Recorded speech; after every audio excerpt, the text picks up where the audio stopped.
Bonjour, bonjour à toutes, bonjour à tous. On vous voit arriver, bienvenue. On va prendre quelques minutes pour laisser euh, les participants et les participantes qui arrivent. On vous voit vous installer tranquillement. Mettez-vous à l'aise. Merci d'être là. On va juste prendre quelques minutes.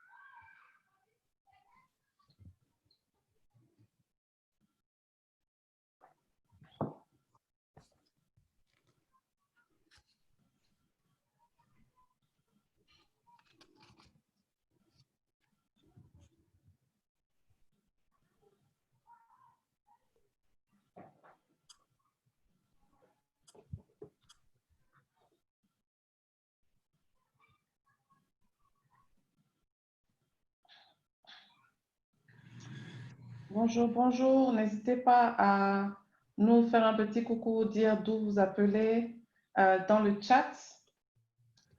Je suis Françoise Moudoutet, la coordinatrice de nos rencontres. Bienvenue.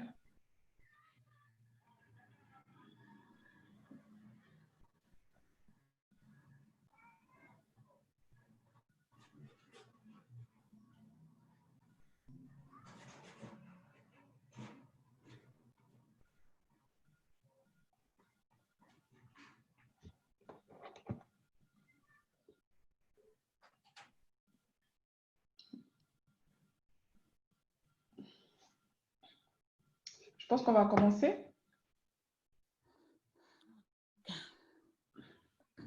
Bonjour, bonjour Irène. Merci de la présentation.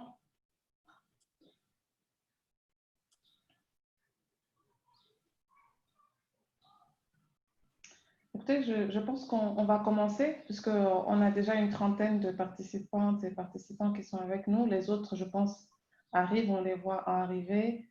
Euh, on est en mode webinaire. Je vois une question de Bintou Mariam. Mariam, Bintou, on est en mode webinaire, c'est-à-dire qu'on n'est pas, on voit que les personnes qui présentent parce qu'on a pour ce webinaire plus de 200 personnes qui se sont inscrites. Donc, pour éviter non seulement de surcharger la bande passante Internet, on a préféré le mode webinaire. On ne voit pas tous les participants, on ne voit que les personnes qui présentent. Mais on voit les questions, donc n'hésitez pas à utiliser le chat. Et j'en dirai un peu plus là-dessus dans quelques minutes. Je propose qu'on commence, puisque certains d'entre nous et certaines d'entre nous sont arrivés à l'heure. Alors, bonjour et de nouveau et bienvenue. Mon nom est Françoise Moudoutet. Je suis une consultante, coordinatrice du projet Nos Voix Comptent qui vous sera présenté en détail dans quelques minutes, mais dont je peux dire déjà qu'il est une initiative pour mobiliser et informer les sociétés civiles francophones afin qu'elles puissent s'impliquer activement dans le processus Beijing plus 25 et dans les préparations et dans l'accomplissement du forum Génération Égalité qui aura lieu l'année prochaine et qui a pour objectif de célébrer les progrès faits depuis 25 ans sur les droits des femmes et de déterminer l'agenda pour la prochaine décennie. Donc, comme je disais, déjà, je veux vous remercier de vous être connectés aujourd'hui. Merci aux personnes qui ont participé au premier webinaire. Aujourd'hui, c'est le second.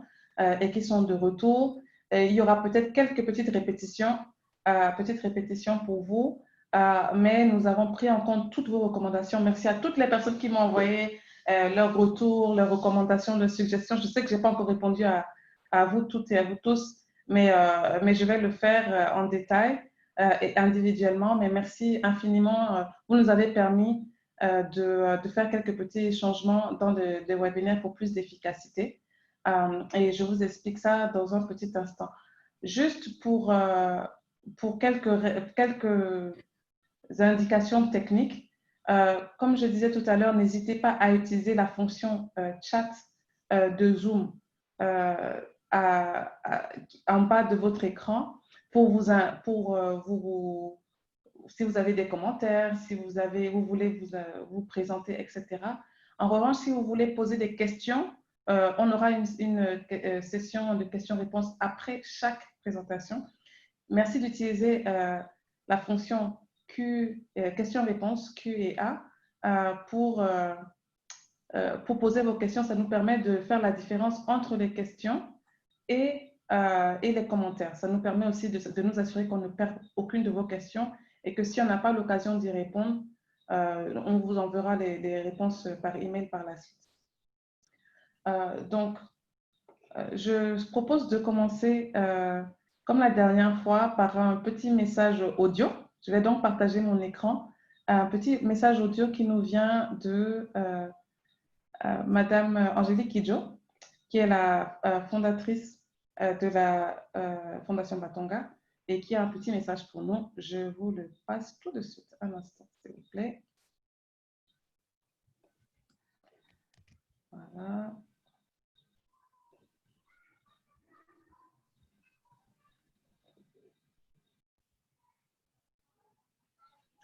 Excusez-moi, je n'arrive pas.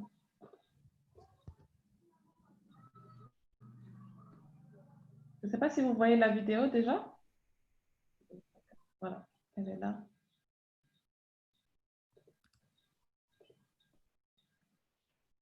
Chers amis d'Afrique francophone, la Fondation Batonga, en partenariat avec le Fonds pour les femmes francophones et le Fonds mondial pour les femmes, lance une initiative intitulée Nos voix comptent, qui vise à faire entendre les voix des femmes et des filles d'Afrique subsaharienne francophone au Forum Génération Égalité de 2021. Je me suis engagée à ce que vos voix, vos solutions et vos besoins soient prises en compte dans ce processus. Les voix des femmes et les filles d'Afrique subsaharienne francophone ont souvent été oubliées ou minorisées lors de rencontres internationales de grande envergure. Cela ne peut être le cas pour ce forum si important pour la lutte contre les inégalités genres. C'est pour cela que je vous invite à nous rejoindre et à participer à cette initiative. Nos voix comptent. Nous allons mobiliser les organisations, réseaux et mouvements de défense des droits des femmes dans 22 pays au travers d'une grande consultation en ligne sur les priorités, besoins et messages des filles et des femmes d'Afrique subsaharienne francophone. Cela sera suivi par une campagne de plaidoyer d'envergure qui aura lieu en amont du et pendant le forum Génération Égalité. Je serai personnellement mobilisé aux côtés d'autres personnalités et partenaires pour partager vos réponses et priorités avec ceux qui ont le pouvoir d'investir dans vos besoins. Il est grand temps de repenser le soutien politique, technique et financier pour l'égalité de genre en Afrique subsaharienne francophone et de relancer des processus menés par et mis en œuvre par les organisations de femmes et de filles. Ce projet peut nous aider à accomplir les changements que nous méritons, que vous méritez. Mobilisons-nous ensemble pour l'égalité genre dans nos pays. Nos voix comptent. Je vous remercie.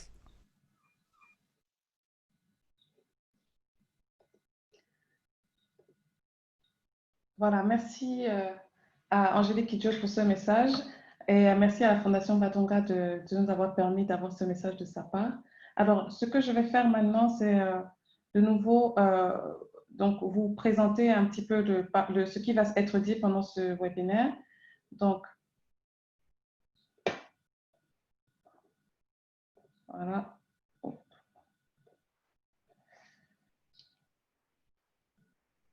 Excusez-moi. Excusez-moi, un petit instant. Je vais vous arranger ça comme il faut. Voilà.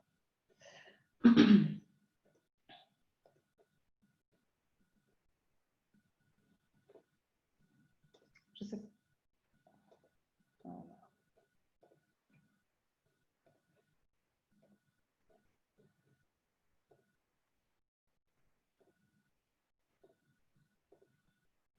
Alors, comme je le disais, après le webinaire de la semaine dernière, voici notre second webinaire. Donc, je vous ai expliqué tout à l'heure l'objectif de nos rencontres. Et pour ce webinaire en particulier, c'est vraiment la première phase. C'est une phase d'information. Il s'agit aujourd'hui de vous donner des informations de base pour qu'on puisse être au même niveau d'information pour la suite du travail sur à la fois qu'est-ce que nos voix comptent, qu'est-ce que le forum Génération Égalité, et aussi avoir un partage d'expérience. Donc, je vous montre le déroulé, le programme. Donc, on va tout de suite écouter une présentation sur le forum Génération Égalité par Masson d'Almeida. Merci Masson, qui est la directrice du Fonds ROEC pour les femmes francophones basé à Lomé et le partenaire un des deux partenaires à ce projet. Suite à vos recommandations la semaine dernière, on a pris le temps de caler du temps pour des questions-réponses après chaque présentation afin que vous ne perdiez pas et qu'on ne perde pas des questions.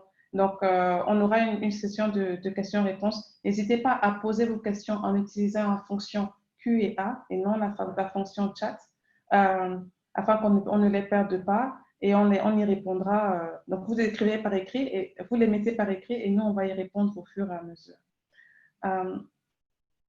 Ensuite, je vous ferai une présentation du projet Nos Voix Comptent rapide. Et encore une fois, nous ferons une pause questions-réponses.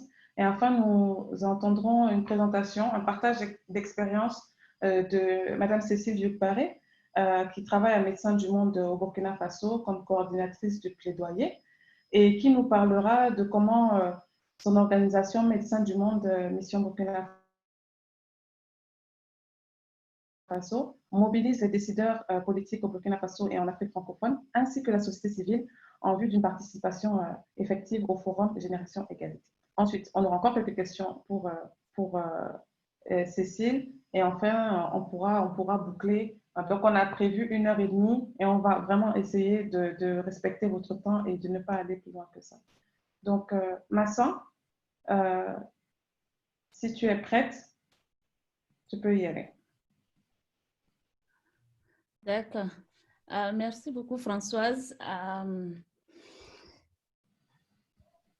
Ok, d'accord. Mon nom est Masson d'Almeida. Je suis la présidente de ROEC, le Fonds pour les femmes francophones, qui est un fonds à caractère régional et dont la cible géographique, ce sont les pays d'Afrique francophone. Actuellement, nous soutenons une dizaine d'organisations dans 5 pays. Et nous travaillons aussi avec différentes organisations, dont la Fondation Batonga.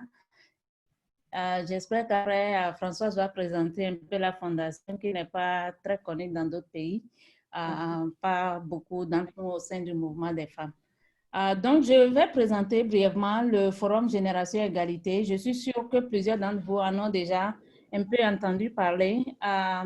C'est une initiative de ONU Femmes de célébrer, d'organiser une grande conférence pour célébrer les droits des femmes, mais également pour mener différentes actions pour attirer l'attention sur les questions qui restent à résoudre autour des droits des femmes. 25 ans après la grande conférence qui a été organisée à Beijing, en Chine, en 1995, quand beaucoup d'entre nous étaient encore très jeunes. Donc, 25 ans après, on souhaiterait revisiter ce qui s'est passé, regarder en arrière pour mieux préparer l'avenir des droits des femmes sur tous les continents. Donc, elle est organisée par ONU Femmes, mais ONU Femmes a mis en place un mécanisme de gouvernance autour du processus et elle est officiellement soutenue par le gouvernement de la France et le gouvernement du Mexique. C'était initialement prévu pour le mois de juillet. Ce mois-ci, la deuxième phase de la conférence qui devait être organisée à Paris aurait dû avoir déjà lieu. C'était à partir du 8 juillet, mais malheureusement à cause de la situation du COVID que nous avons vécue depuis quelques mois maintenant, Elle a été reportée sur l'année prochaine. On espère que d'ici là, la situation sera maîtrisée. Et elle est prévue actuellement pour juillet de l'année prochaine, 2021, avec la première phase qui aura lieu au Mexique. Les objectifs de la conférence sont de faire le bilan des progrès qui ont été réalisés depuis 25 ans, comme je le disais tantôt, depuis la dernière conférence de Beijing. Je me rappelle la semaine dernière, il y avait une participante qui demandait pourquoi est-ce qu'on parle de Beijing alors que c'est la capitale d'un pays. On s'y réfère tout simplement parce que c'était une grande réunion qui a eu lieu dans cette ville en 1995. C'est la seule raison pour laquelle on parle de Beijing et Beijing plus 25. L'autre objectif, c'est de définir un programme d'action novateur et ambitieux en faveur des droits des femmes et de lancer des coalitions d'action afin que ce programme n'aboutisse pas comme les autres à de l'inactivité et même parfois des oublis, mais qu'on puisse mener des actions concrètes et qu'on puisse se rendre compte de ces actions dans les 5 ans. Donc, la coalition d'action pour mandat de travailler pendant 5 ans.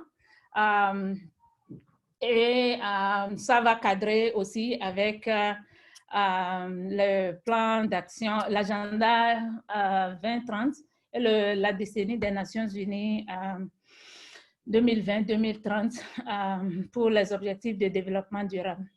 Prochaine slide. Donc, le forum ne sera pas une simple conférence.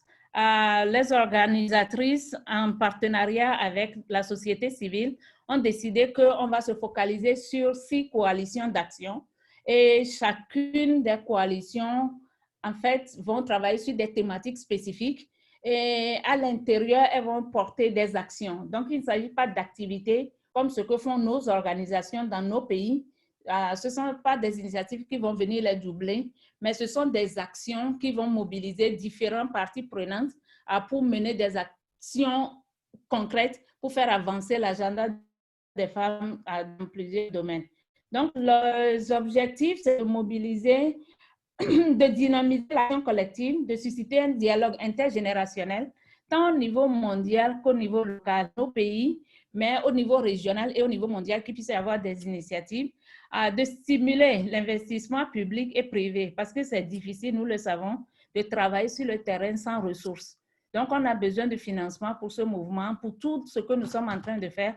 Et ces coalitions d'action vont permettre de galvaniser différents acteurs pour mobiliser plus de ressources pour le travail que nous faisons sur le terrain et de parvenir à des résultats concrets, nous l'espérons, qui permettent de changer véritablement la donne pour les femmes et les filles de toutes les générations, mais aussi dans tous nos pays. Donc, il ne s'agit pas seulement d'une initiative là-bas aux Nations Unies ou bien dont on va simplement entendre parler, mais c'est quelque chose qui est organisé, certes, au niveau mondial, mais qui est censé arriver jusqu'à nous et jusqu'au village ou à la communauté au sein duquel nous sommes en train de travailler. Donc, toute cette initiative, il y a un mécanisme de gouvernance qui est en train de coordonner ça et c'est toujours beaucoup de travail en cours. Le principal groupe qui coordonne l'ensemble du travail, on l'appelle groupe central ou core group en anglais, et c'est composé de ONU Femmes, du gouvernement de la France, du gouvernement du Mexique et de 2 représentants de la société civile. Une qui représente la société civile du Nord et puis une qui représente les organisations de la société civile du Sud. Et c'est le principal organe décisionnel du forum. Mais ce groupe central se fait aider par d'autres groupes, l'un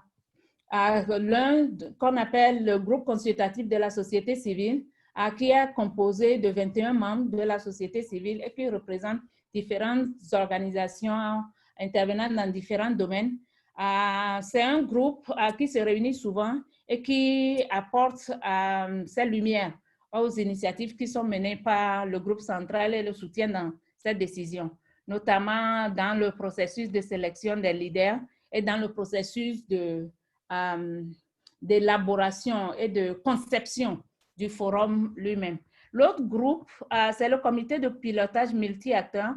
Là, c'est un groupe qui comprend un échantillon de tous les composants de la société civile, donc de la société, disons. Donc, on a des représentants de la société civile, on a des représentants des États membres, on a des représentants du secteur privé et d'autres acteurs. Et c'est un groupe qui se réunit jusqu'à l'éclatement de la crise du Covid. On se réunissait assez souvent, j'en fais partie, qui se réunit souvent pour discuter de différents aspects de l'organisation du forum. Slide suivant, s'il te plaît. En plus de ces 3 groupes, il y a différents comités qui se sont mis en place, toujours dans l'esprit de ne pas permettre que ce qui s'organise et ce qui va se faire dans le cadre de ce forum et après ce forum ne se fasse pas sans nous, sans les organisations de la société civile.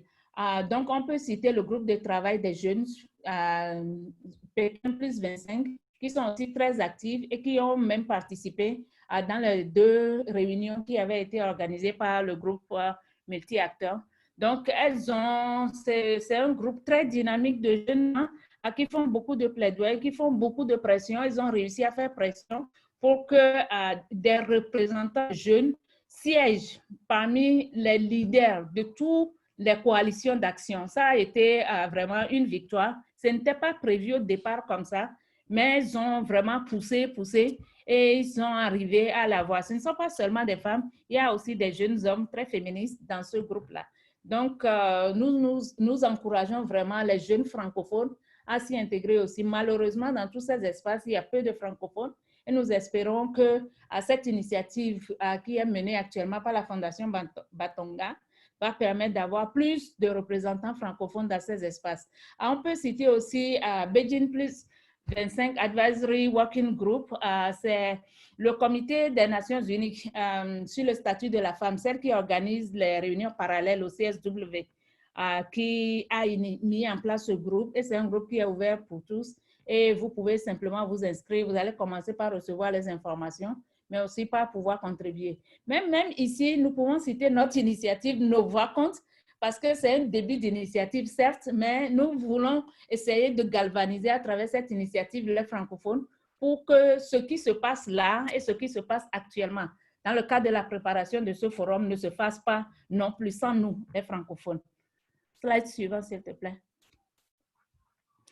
Donc, les coalitions d'action sont 6. Au départ, c'était 5 coalitions d'action qu'on voulait, mais il y a une qui s'est imposée dans les discussions, donc on l'a étendue à 6. Actuellement, nous avons une coalition d'action sur les violences basées sur le genre, une coalition d'action sur la justice économique et les droits, une autre sur le droit à disposer de son corps, santé reproductive et sexuelle, une 4e coalition d'action sur les femmes en faveur de la justice climatique, une autre sur les technologies et l'innovation au service de l'égalité entre les genres. Et puis, la dernière coalition, c'est sur le mouvement et le leadership féministe. Le ONU Femmes a annoncé récemment que les leaders des coalitions d'action étaient sélectionnés. Je ne sais pas si vous avez eu l'annonce. L'appel à candidature avait été annoncé il y a un moment. Des organisations ont été appelées à postuler, des États ont été appelés à postuler pour diriger ces coalitions d'action. Parce que l'ONU Femmes ne voudrait pas être la seule qui fait les choses pour nous, mais on voulait que ça soit participatif. Donc, il y a eu des organisations qui ont postulé, qui ont été récemment sélectionnées. Malheureusement, il n'y a pas eu beaucoup d'organisations francophones qui se sont portées candidates pour diriger cette coalition d'action. C'est vrai que ça, c'est déjà passé, on ne peut pas le rattraper, et qu'il y a la possibilité maintenant pour les jeunes francophones de pouvoir postuler parce qu'il y a un appel en cours pour que les jeunes, on n'a pas eu suffisamment de candidatures de jeunes, pour que les jeunes puissent rejoindre le leadership des coalitions d'action. Mais en dehors du simple fait d'être leader, il y a d'autres choses qu'on peut faire et qu'on va voir un peu plus tard. Il y a beaucoup d'autres choses qui sont actuellement en train d'être faites, qui doivent encore être faites avant qu'on ne soit prêt pour le forum. Donc, il s'agit maintenant de créer les actions pour chaque coalition d'action. On l'appelle coalition d'action parce que c'est une coalition multi-acteurs qui va s'entendre pour mener des actions spécifiques. Mais sur quelles actions vont-ils se concentrer? Parce que quand on prend le sujet de la violence basée sur le genre, c'est un sujet très vaste et on ne peut pas traiter tous les sous-thèmes de ce grand sujet. Donc, on va devoir prioriser quelques sous-thèmes. Donc, il s'agit maintenant de déterminer les sous-thèmes ou les actions spécifiques sur lesquelles chacune de ces coalitions d'action vont se concentrer. Le deuxième activité principale à réaliser, c'est le fait d'organiser un grand événement d'activation ou de lancement en septembre. C'est très proche. Et puis, d'ouvrir les coalitions d'action aux membres. L'idée, c'est d'avoir un groupe composé d'une dizaine de personnes qui dirigent, représentant différentes institutions, qui dirigent les coalitions d'action. Mais comme il s'agit de créer un groupe multi-acteurs pour galvaniser, pour mener des actions pour des résultats spécifiques, le comité d'organisation a décidé de donner la possibilité aux citoyens de nos pays, à différents types d'acteurs, de pouvoir contribuer en différentes capacités à ce processus. Donc, les coalitions d'action, à un moment donné, vont être ouvertes à des membres et chacune d'entre nous ou chacune de nos organisations pourront choisir dans quelle coalition intervenir et mener des actions sur le terrain. Et l'autre chose qui reste à faire, c'est de sélectionner les leaders des groupes de jeunes. J'en ai parlé. L'appel est toujours en cours. Si vous voulez postuler, faites vite. Le lien est en bas de l'écran et on va le partager aussi après.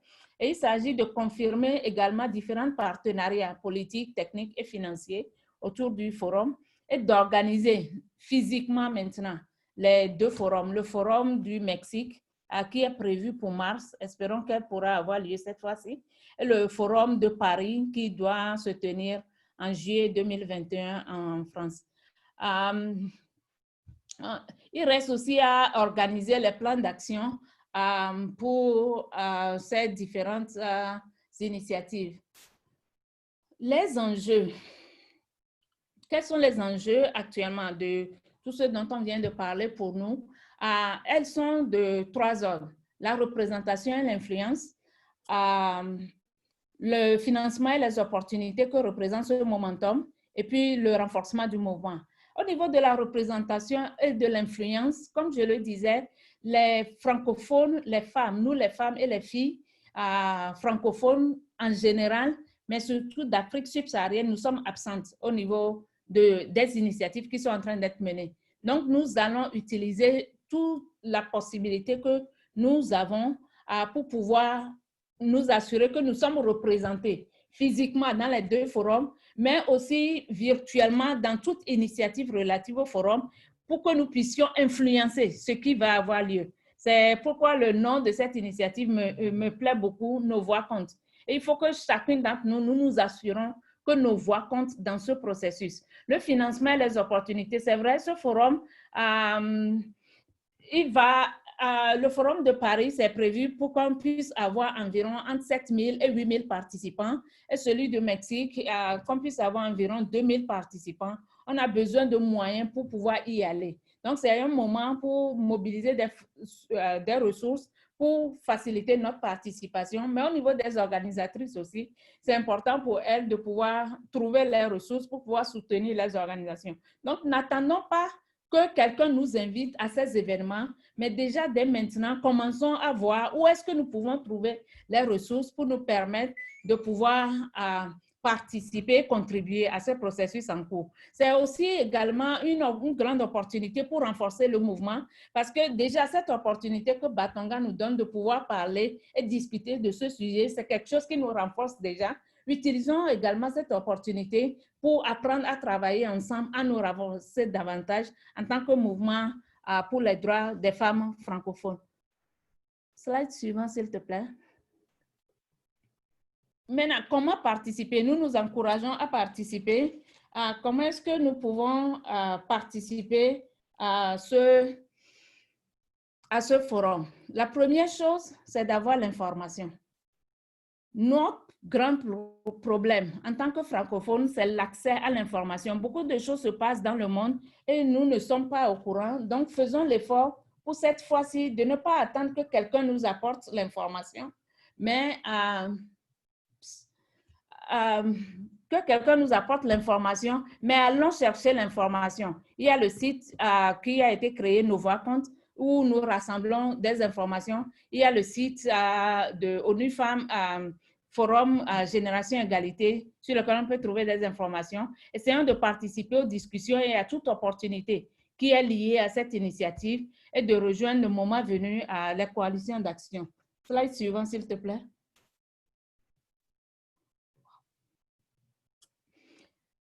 Et voilà le lien vers les différents forums. Je suis sûre que cette présentation sera partagée à la fin.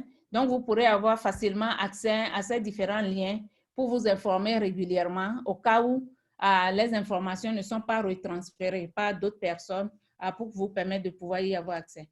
Je crois que je vais m'arrêter là. Je suis bien au-delà du temps et j'espère que je n'ai pas été trop vite et que les questions nous permettront de mieux nous approprier de ce sujet, de cette initiative et de s'assurer que nous contribuons et que nous versons nos voix à tout ce qui se fait. Je vous remercie. Merci à toi, Massan. Merci infiniment pour cette présentation. Tu nous as permis d'aller vraiment dans le détail. Je pense que quand on a fait le premier webinaire et qu'on a eu les feedbacks, ce qu'on nous a dit, c'est qu'on a vraiment besoin de l'information de base sur le forum. Donc, merci beaucoup de nous avoir accompagnés là-dedans. Alors, on va prendre quelques minutes, une dizaine de minutes maximum pour les questions. Nous recevons les questions. Merci beaucoup pour vos questions. Il y a quelques questions que je vois. Merci beaucoup à Caitlin qui est en train de nous aider à lire toutes les questions, à ne rien rater. Alors, il y a quelques questions de process, donc je vais commencer par celle-là. Il y a Irène Dagba qui nous demande est-ce que on pourra avoir un extrait du premier webinaire? Oui, absolument. Les deux webinaires sont assez proches en contenu, y compris les deux premières présentations. La dernière présentation est différente, mais je vais m'assurer de vous envoyer des informations pour le premier webinaire également dans le mail que je vous enverrai à la fin de ce webinaire. Deuxième question, est-ce que nous aurons les communications présentées à la fin du webinaire? Absolument. Ce soir, je vous enverrai un email avec toutes les présentations et tous les liens, etc. etc. Je vois aussi une question sur quel est le processus pour que les jeunes puissent s'impliquer dans le groupe de travail des jeunes. Et une autre question en ce qui concerne les coalitions d'action, l'appel des organisations n'expire-t-il pas le 19 juillet? Massin, est-ce que tu veux qu'on réponde ensemble à ces questions, déjà pour l'implication des jeunes peut-être? Excusez-moi. Par rapport à l'appel qui expire le 19 juillet, je voulais juste regarder la date limite. Peut-être c'est l'appel pour être leader d'une coalition des jeunes. Sinon, pour la plupart des initiatives, c'est encore en cours et pour un certain nombre, ce n'est pas encore lancé. Par exemple, pour devenir membre d'une coalition, ce n'est pas encore lancé. Le membership, l'appel au membership n'est pas lancé. Donc, il y a toujours la possibilité de faire des choses et de contribuer à ce processus. C'est un processus en cours. Néanmoins, pour les jeunes pour lesquels il y a une date limite, s'il vous plaît, réagissez avant la date limite parce qu'il n'y aura probablement pas d'extension. La date ne sera pas reportée pour permettre à d'autres de s'inscrire. Déjà, on a déjà eu plus d'une vingtaine de candidats par coalition d'action. Donc, on continue d'en recevoir. Donc, s'il vous plaît, réagissez vite. Et ce qu'il faut pour devenir membre, ce n'est pas grand-chose, c'est juste un document de quelques pages qu'il faut rédiger. Donc, réagissez vite. Pour le reste, je crois que tu as répondu, Françoise. C'est ça. Massin, merci beaucoup. Effectivement, il y a plusieurs niveaux. Donc, il y a le niveau du leadership et c'est là où il y a, une une date limite qui, effectivement, je pense, est le 19 juillet, mais je m'assurerai de récupérer ça, cette information, de la confirmer pour vous. Mais effectivement, même Masson, je pense que même pour la participation aux coalitions, ce n'est même pas encore ouvert. Donc, nous, on continue de faire du monitoring de l'évolution de la situation et de vous envoyer de façon régulière des informations. D'ailleurs, je vais faire un petit point parce que la dernière fois, on a eu beaucoup de demandes de personnes qui souhaitaient que les participants puissent se connecter les uns les autres. Donc, on a fait un formulaire qui sera mis dans le chat si vous voulez mettre vos informations et ça vous permettra ensuite d'avoir les coordonnées, mais aussi de nous dire si vous souhaitez être inclus dans la newsletter. Et comme ça, vous pourrez être informé de façon régulière. On va continuer d'avancer. Et... Je peux me permettre? Oui, bien sûr. J'aimerais aussi également souligner que pour contribuer à l'ensemble de ce processus, vous n'avez pas nécessairement besoin d'être leader d'une coalition d'action.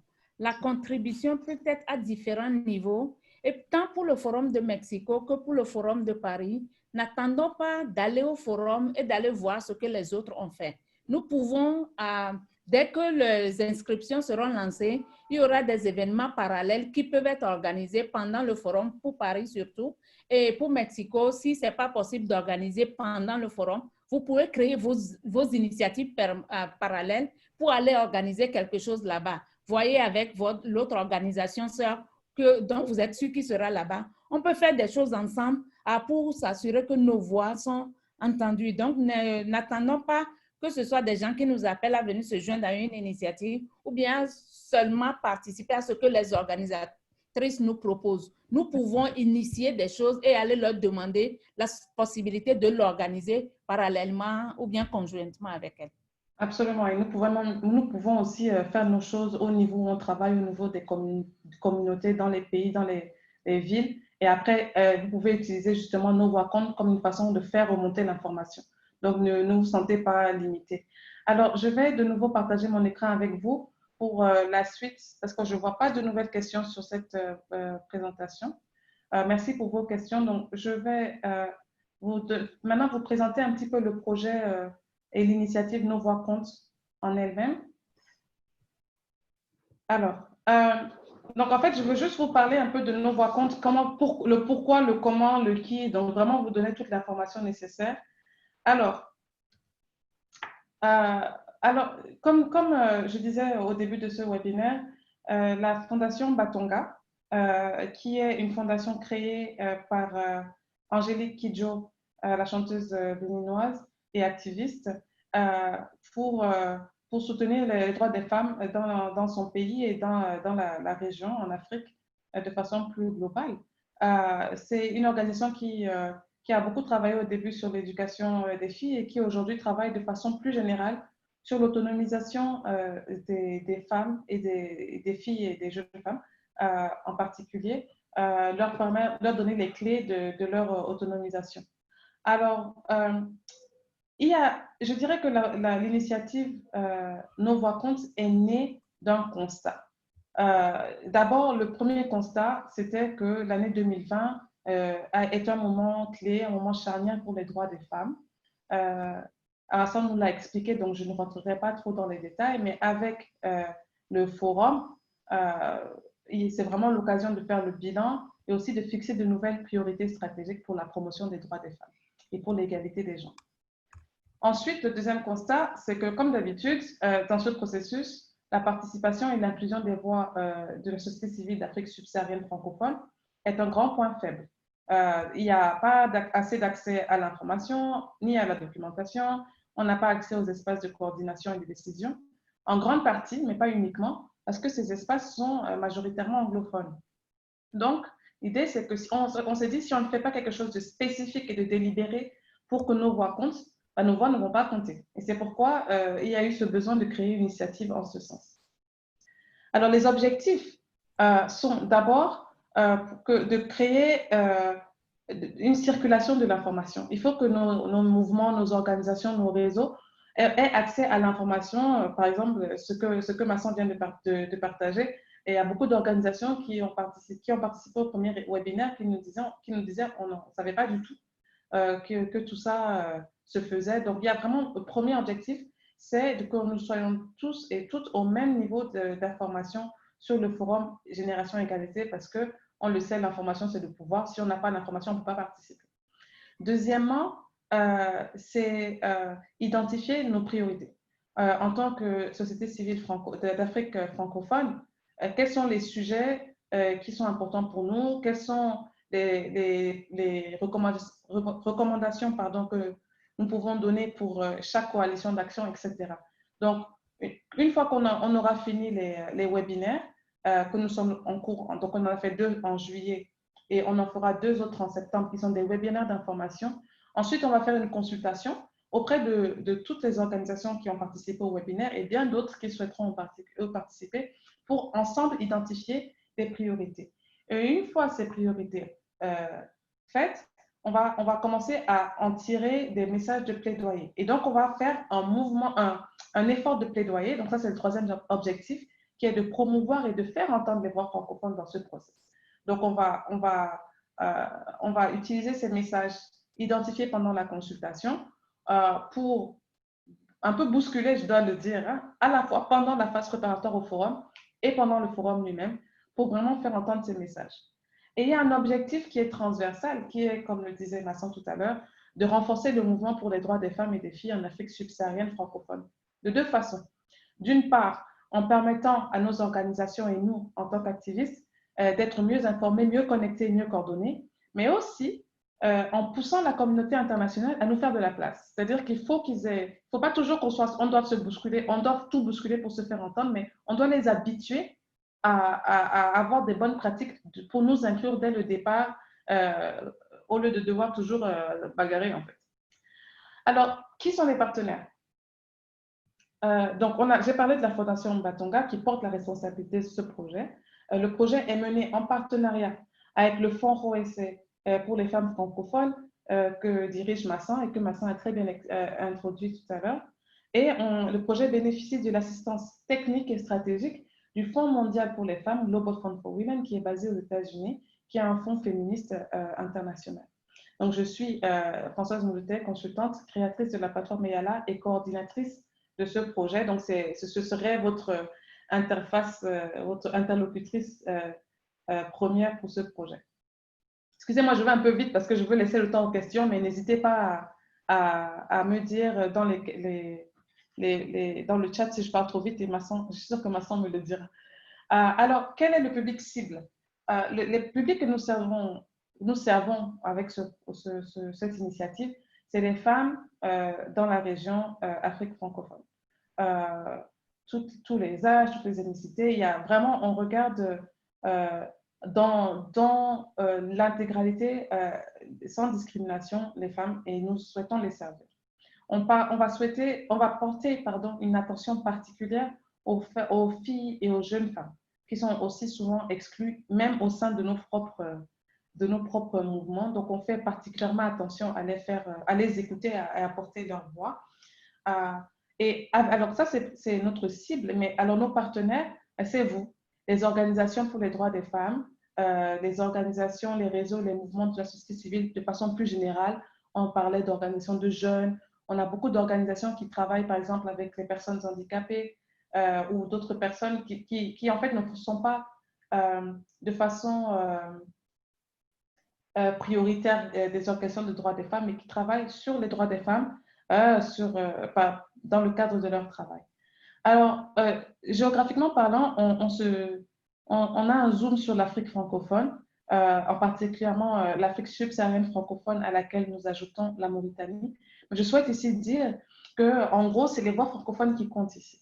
Donc, on a vu déjà la participation ou l'intérêt d'organisations qui nous ont rejointes depuis Haïti ou depuis le nord de l'Afrique. Donc, vraiment, tout le monde est bienvenu. C'est vraiment un espace extrêmement exclusif. Donc, voilà. Alors, la structure du projet, le projet est articulé autour de 3 axes. Le premier axe, c'est un axe d'information et de mobilisation. Comme je disais tout à l'heure, il s'agit d'identifier et d'informer les organisations intéressées par le Forum Génération Égalité dans la région et leur parler de qu'est-ce qui se passe et comment est-ce qu'elle peut travailler en synergie, notamment dans le cadre de nos voix comptes, mais pas seulement, on est assez ouvert. Donc, il s'agit donc des webinaires dont j'ai parlé tout à l'heure. On va avoir des espaces d'information et de coordination. On pense à une newsletter dont j'ai parlé tout à l'heure, et pour avoir un espace de diffusion par email pour faire circuler l'information aussi vite que nous la recevons. Et ensuite, on pensait, après avoir fait les 4 webinaires, commencer une réunion d'information et de coordination mensuelle par Zoom. On pourra en reparler, on vous redemandera si c'est utile, si vous pensez que c'est la meilleure façon de travailler avec. Le deuxième axe, c'est l'axe de consultation. Il s'agit ici de vous demander quelles sont vos priorités, vos messages, vos recommandations sur les conclusions auxquelles le forum doit aboutir, mais aussi comment ces conclusions doivent être mises en œuvre à la fin du forum. Donc, il ne s'agit pas de regarder jusqu'à juillet 2021, on regarde aussi toute la période qui suit. Donc, il s'agit ici de faire une consultation en ligne. Il y aura un sondage et des groupes de réflexion. Et ensuite, tout cela sera analysé et synthétisé dans un rapport qui sera disponible en français et en anglais. Et de là, nous ferons une note de plaidoyer qui comprendra toutes les recommandations découlant des consultations. Cette note également sera disponible en anglais et en français. L'objectif étant que chacun et chacune d'entre nous puisse utiliser à nous divers niveaux d'intervention. Enfin, le troisième axe est un axe de campagne et de plaidoyer. Donc, tous ces messages que nous aurons identifiés, il faut les faire entendre. Et ensemble, nous travaillerons à porter et à défendre ces messages-là avant le forum, pendant le forum, après le forum, auprès des décideurs politiques et aussi du grand public.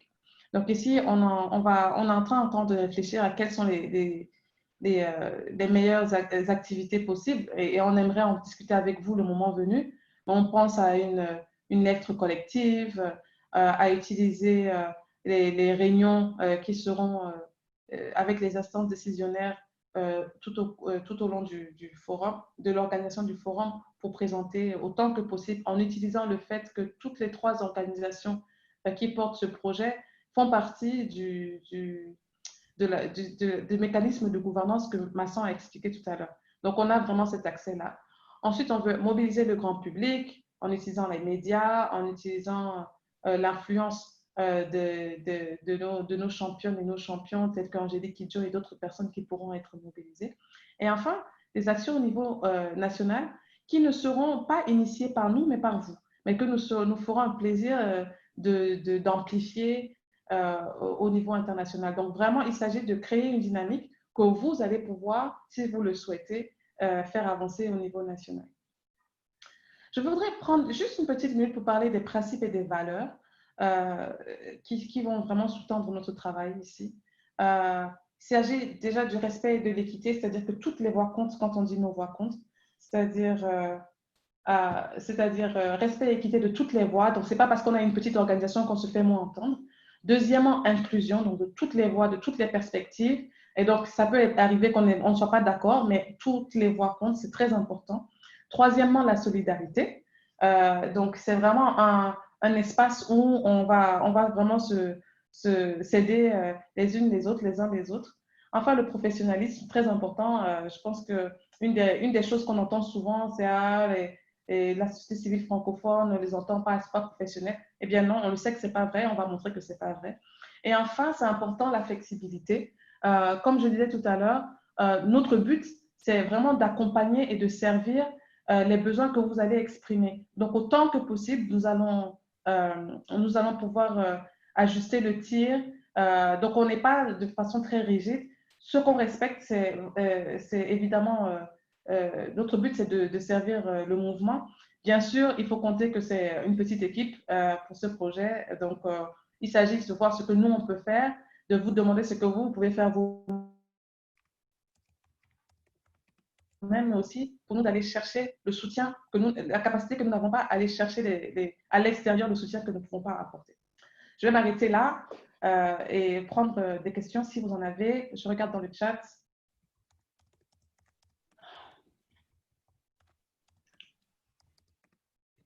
Alors, Masson, est-ce que tu vois des questions auxquelles tu voudrais déjà répondre? Ok, j'avais commencé à répondre par écrit à Ah, certains, ok, fantastique. mais en attendant qu'elle pose des questions spécifiques relatives à ta présentation, Mhm, il y a Viviane qui se préoccupe des personnes qui sont souvent oubliées, les personnes qui vivent en milieu rural mhm, ou bien celles qui ne sont pas nécessairement allées à l'université mhm, et qui parfois pensent que il faut aller très loin dans l'éducation avant de pouvoir influencer quoi que ce soit. Mais justement, comme le nom du projet l'indique, la voix de chaque personne compte, y compris de nos mamans ou de nos soeurs ou de nos frères qui sont dans les villages. La personne est agricultrice, la personne est simple vendeuse au marché, sa voix compte. Donc, le défi pour nous, c'est de voir comment est-ce qu'on peut initier des activités pour recueillir la voix et le point de vue de toute cette frange de la population et le porter au niveau de ces deux forums et plus loin encore pour s'assurer que leurs besoins spécifiques sont pris en compte. On a parlé de 6 coalitions d'action. Cela ne veut pas dire que c'est seulement les 6 coalitions qui sont les thématiques les plus importantes qu'il faut aborder. C'est juste parce qu'en 5 ans, pour pouvoir produire des résultats, ça a été difficile de choisir les 6.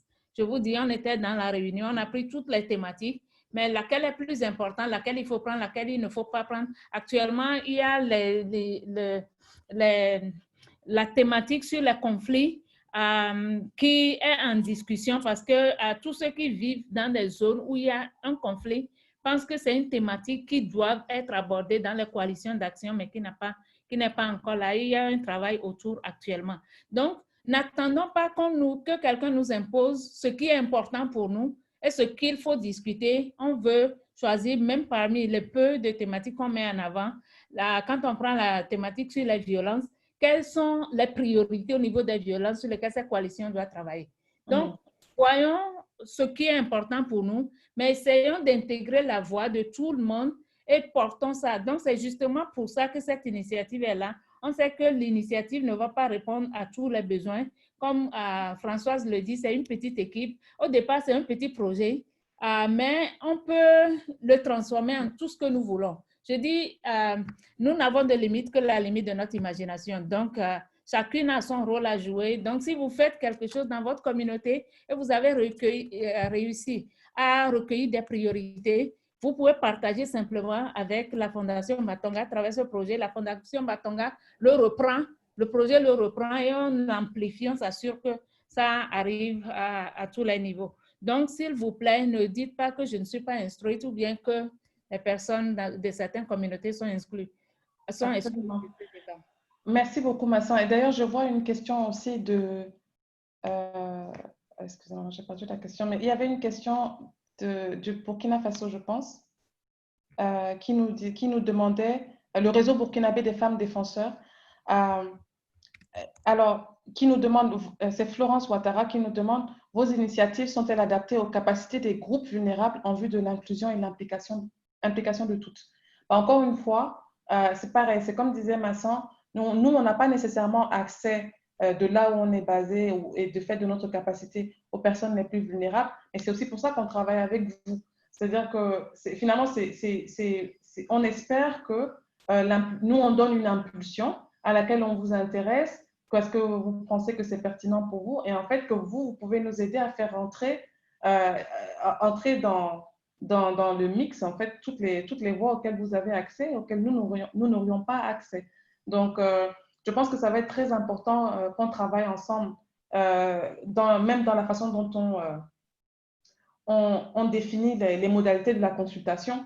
Que par exemple, nous, on fait une consultation en ligne, on sait que tout le monde n'a pas accès en ligne, mais peut-être qu'on peut voir comment vous pouvez nous proposer des façons de faire, vous assurer que par exemple, vous consultez des gens par WhatsApp ou autre, et que vous remplissez le formulaire en ligne à leur place, ou des choses comme ça. Donc, je pense qu'il y a beaucoup de choses qu'on peut faire en ce sens, mais en tout cas, l'intention est absolument là, et n'hésitez surtout pas à nous contacter avec des suggestions s'il y a des consultations ou d'autres processus par le passé que vous avez trouvé qui étaient utiles en ce sens, eh bien, voilà, on est vraiment là, comme je disais, on est flexible, on essaye de faire au mieux avec les moyens qu'on a et le temps qu'on a, qui est une ressource importante et limitée, parce qu'on dit qu'on a 1 an, mais 1 an, ça va très, très vite. Donc voilà, je ne vois pas de questions supplémentaires. Je fais juste... Françoise, il y a un certain nombre de questions sur les jeunes avec l'appel à candidature qui est en cours. Quelqu'un demande quelle est la date limite, quelqu'un demande quel est l'âge limite, quelqu'un demande est-ce que c'est des candidatures individuelles ou bien institutionnelles. Peut-être on peut donner quelques réponses, surtout comment on veut encourager des jeunes à postuler. Alors, la vérité, c'est que je n'ai pas les réponses, toutes ces réponses. Peut-être si tu les as, Massin, est-ce que tu peux les donner? Je peux. Donc, j'ai repris le lien que j'ai partagé dans le groupe, je crois, à une des questions tout à l'heure. Est-ce que les réponses sont visibles pour tous? Bon, espérons. Sinon, dans l'email que Françoise va envoyer après, elle va reprendre le lien, vous envoyer le lien. La définition de jeune qui a été utilisée, je crois, c'est probablement la définition des Nations Unies. Pour les jeunes, ça doit être des jeunes de moins de 35 ans, n'est-ce pas? C'est moins de 35 ans ou 30 ans. Ça dépend. Il faut vérifier. Je crois pour les Nations Unies, c'est 30 ans. C'est pour l'Union africaine que c'est 35 ans. En tout cas, vérifier. On va partager le lien de l'annonce. Vérifier comment est-ce qu'on identifie l'organisation de jeunes. En fait, ce sont des institutions qui sont appelées à postuler et à prendre un certain nombre d'engagements.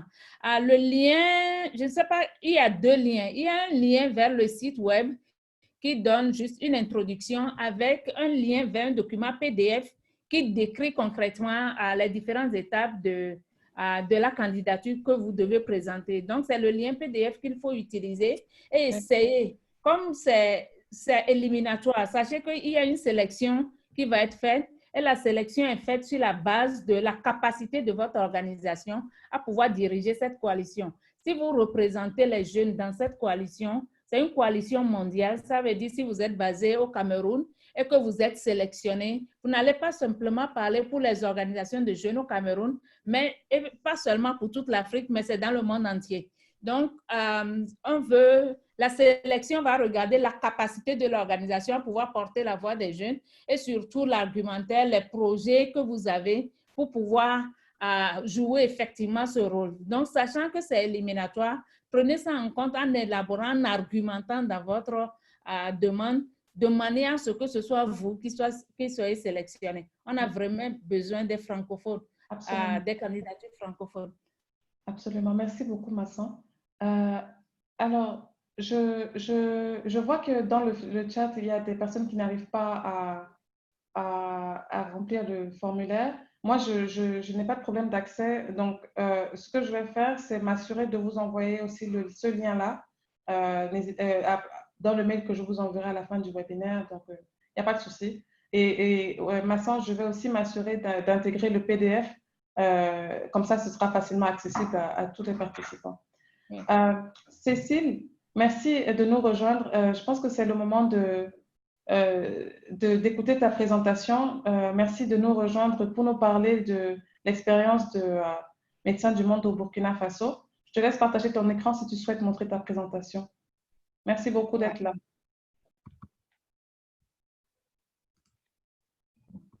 Alors, bonjour tout le monde. J'espère que tu me confirmes, Françoise, que vous m'entendez?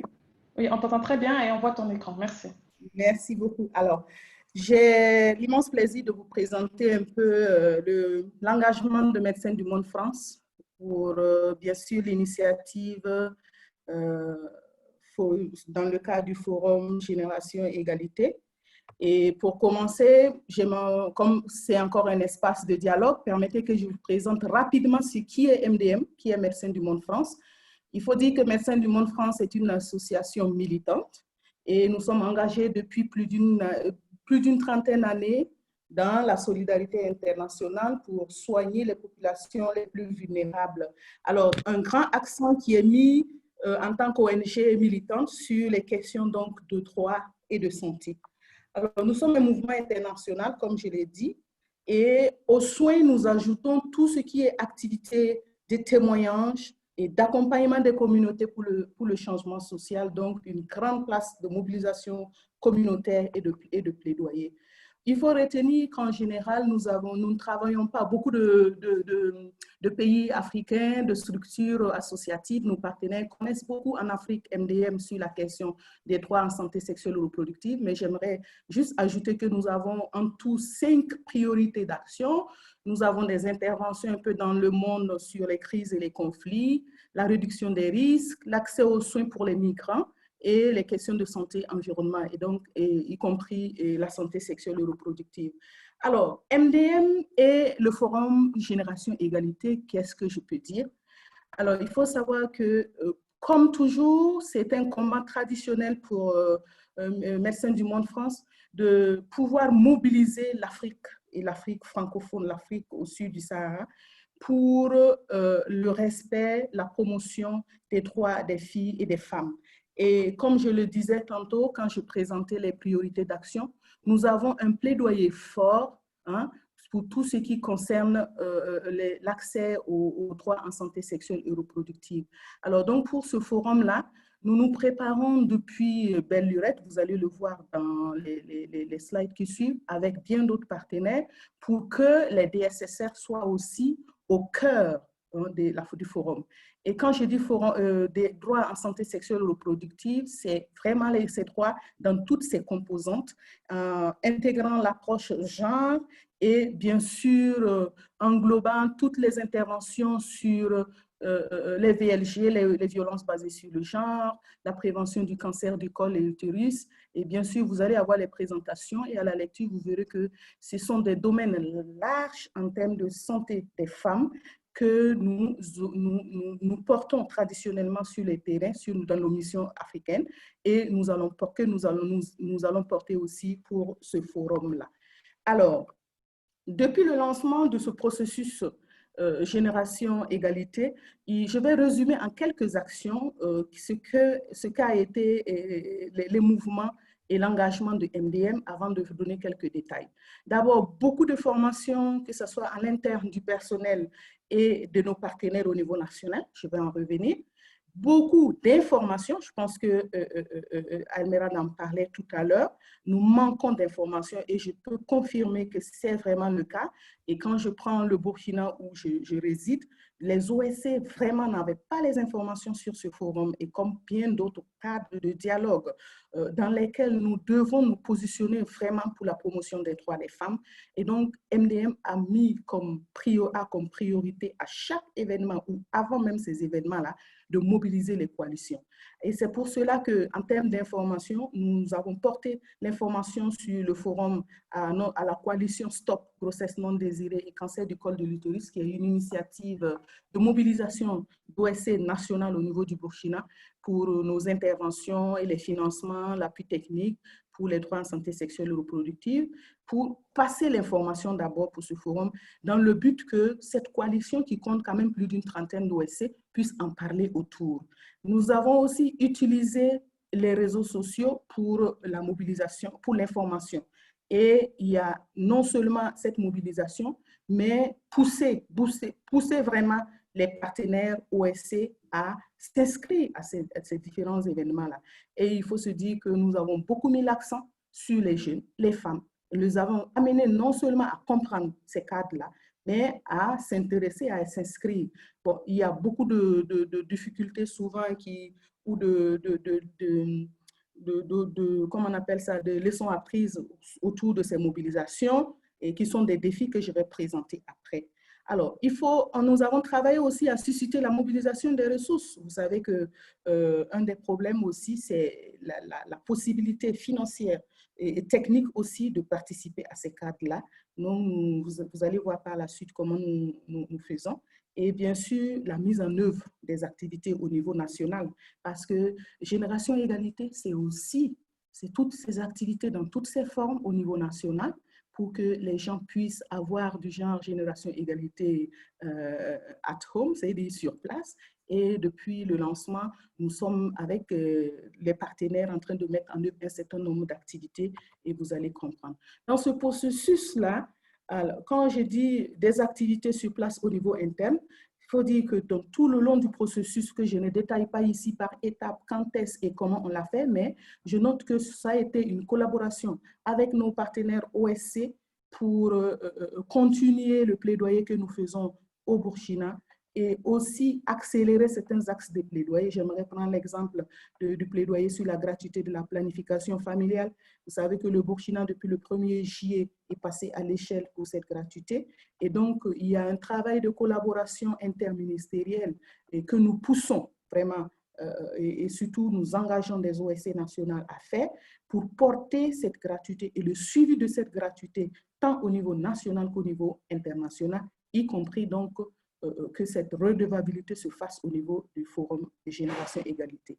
Il y a la question de la jeunesse qui ressort et nous avons comme axe prioritaire d'interpellation sur la scène nationale, régionale, internationale et donc à ce forum-là, la question épineuse de l'éducation complète à la sexualité et enfin avec les ministères concernés comme les ministères des droits humains, de la justice, tout le débat que nous devons continuer sur l'accès à l'avortement médicalisé. Alors, convaincu que ces rencontres-là sont des cadres pour créer encore les expériences, nous nous sommes toujours fait l'obligation, quand je dis nous, je parle bien de Médecins du Monde France, nous nous sommes toujours fait l'obligation d'inscrire ces priorités de plaidoyer là dans nos agendas au niveau national, au niveau régional et international et d'appuyer techniquement et financièrement la participation des OSC francophones. Et ce sont des OSC de Burkina Faso, de la Côte d'Ivoire, de la RDC, Mada et Haïti et j'en passe. Et la participation active à ces grands événements en dehors même du niveau national. En route vers cette génération égalité, je vous prends quelques exemples que nous avons commencé depuis un temps. Alors, notre engagement, c'est, comme je le disais, de trouver pour ces OSC et les cibles de plaidoyer ces espaces de dialogue-là. Et j'ai cité Women 7 qu'on a tenu à Paris, que ce soit les conférences sur la planification familiale, Women Deliver passé. Donc, ça a été des moments où nous avons montré la voie aux OSC, les montrer des cadres de dialogue qui existent. Et avant même Beijing plus 25, avant même ce forum-là, on a pu accompagner la participation des OSC à ces différents. J'ai ici affiché quelques photos. Et la participation ne se limite pas seulement à la participation des OSC nationales, mais aussi la participation des décideurs clés. Et c'est puisque ces décideurs qui ont la place pendant ces forums nous profitons en tant qu'OSC pour présenter les priorités de plaidoyer afin que cela résonne au niveau international parce que l'engagement souvent pris au niveau international a un peu plus de redevabilité que les décideurs portent. Donc, sur les photos, vous allez sûrement voir la première dame en discussion avec quelques personnes de Médecins du Monde France.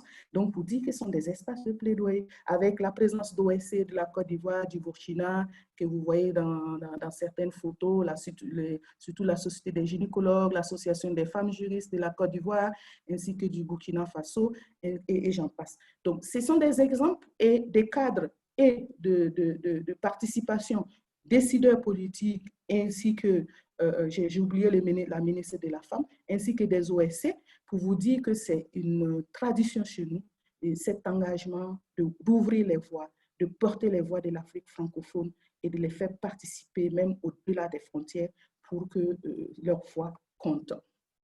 Alors, notre plaidoyer au niveau du Burkina, comme les photos viennent de les retracer, assure cette multi-participation, cette multisectorialité de la collaboration, qui sont des collaborations fructueuses au niveau tant parlementaire, au niveau ministériel et par exemple pour le Burkina Faso et pour tout ce qui est axe de plaidoyer, objectif de plaidoyer pour les droits des femmes, nous sommes arrivés quand même à mobiliser au moins 7 ministères, je les ai cités rapidement dans le slide précédent, et au niveau des structures parlementaires, il y a des réseaux et des commissions qu'il faut forcément toucher pour les intéresser aussi à ces cadres. Je veux parler des commissions en lien avec les droits de la santé, les réseaux co-constituants que nous avons tous dans nos parlements africains. Donc, c'est la même démarche, par exemple, au Burkina que nous avons fait pour intéresser ces milieux-là. Et bien sûr, comme je le disais, les OSC au niveau capital, mais mais aussi parce qu'en temps, j'entendais parler des OSC au niveau, entre ce que je peux appeler au niveau rural. Et c'est une priorité aussi de Médecins du Monde France au Burkina, le travail là où vraiment il y a des difficultés terrain, où les besoins des populations ne sont pas souvent pris totalement en compte, comme par exemple le Sahel et le Nord actuellement. Nous sommes bien présents au centre-nord et nous sommes présents au Sahel et nous travaillons à assurer aussi la participation de ces OSC locales-là à ces cadres au niveau international. Donc, les différents cadres que j'ai cités avec les images que vous avez vues, il y a eu souvent la participation aussi d'OSC au niveau local. Pas seulement, quand je dis OSC local, ça a analysé au niveau national. Donc, les OSC qui sont par exemple dans les villages, dans les zones les plus reculées, pas seulement la participation des OSC qui sont en capitale, et qui ont déjà l'habitude des grands événements. Alors, toujours, quel a été notre rôle? Ce partenariat nous ouvre des portes aussi, c'est vrai, pour ce dialogue et nous permet en retour de montrer des événements comme le Forum Génération Égalité aux OSC et aux décideurs. Mais concrètement, j'avoue que, comme quelqu'un le disait toujours, l'information a eu sa place importante. Et pour le Burkina, j'aimerais prendre un exemple, ou du moins 2 exemples.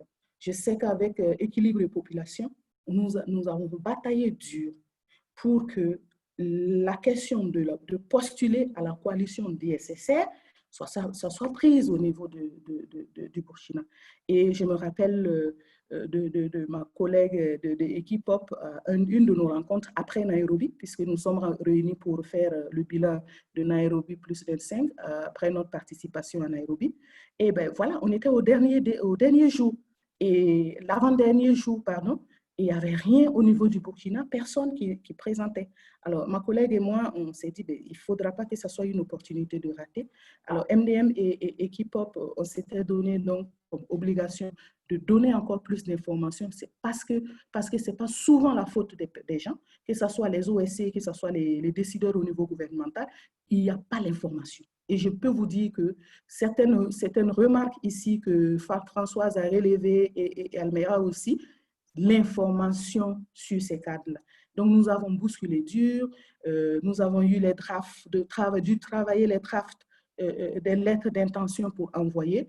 Et voilà, nous sommes contents, heureux aujourd'hui, en tout cas MDM et Equipop, de savoir que au niveau du gouvernement, on a une coalition qui sera gérée et même au niveau des OSC. Alors, j'aimerais prendre un autre exemple. Vous savez que pour ce processus Beijing 25, il y a les rapports pays, l'élaboration des rapports pays. Au niveau de Médecins du Monde France, nous avons la chance d'avoir mobilisé le leader du ministère de la Femme auparavant, avant elle soit au niveau du ministère. Elle était parlementaire et nous avons beaucoup travaillé avec elle comme championne sur la santé sexuelle et reproductive. Et bien sûr, quand nous avons parlé de la génération, une des choses, c'est de mettre l'accent sur le rapport pays Beijing plus 25. Et je pense que ce rapport existe aujourd'hui, est mis en ligne, envoyé. Et il y a des activités qui sont menées, ça et là, avec l'appui d'autres partenaires comme l'UNFPA, le PNUD et tout, pour des activités au niveau même pays par ce ministère-là. Alors qu'au départ, quand on pose des questions, ah ben, vous connaissez Génération Égalité? Ben non, c'est quoi? Il faut chaque fois remonter. Et moi, je profite ici, par exemple, saluer mon siège qui a joué un grand rôle avec tous mes collègues. Je pense qu'il y a Marguerite qui suit la réunion avec nous, qui chaque fois nous apportait aussi toutes les informations. Donc, c'est ce travail aussi de mobilisation, d'information continue et que nous avons eu à faire sur le terrain. Pour terminer de façon globale, moi, je reste convaincue que en ayant contribué vraiment fortement à faire connaître le forum au niveau des OSC durant toutes nos réunions sur la route de plaidoyer que nous faisons, et en faisant connaître ce forum à certains décideurs politiques, nous restons convaincus que toujours c'est des moments indispensables, ces grands forums et ces grands espaces pour que nous puissions mettre au devant nos priorités. C'est très important. Ce qui fait que, alors, nous devons continuer tant au niveau national régionales et internationales à nous appuyer. Et moi, je suis tout à fait d'accord quand on parle de se coaliser. C'est très important qu'on se coalise pour pouvoir nous-mêmes nous informer et passer l'information. Alors, il est indispensable de s'impliquer donc dans ce moment important pour ces droits et pour les droits en santé sexuelle et reproductive. Et j'aimerais juste peut-être vous informer aussi, par exemple, de cette coalition citoyenne pour le Sahel. Nous sommes fortement impliqués et je pense qu'aujourd'hui, ce matin, il y avait le lancement via webinaire de cette coalition citoyenne qui est née de la coalition des chefs d'État aussi depuis après la réunion de Pau sur la cause du Sahel.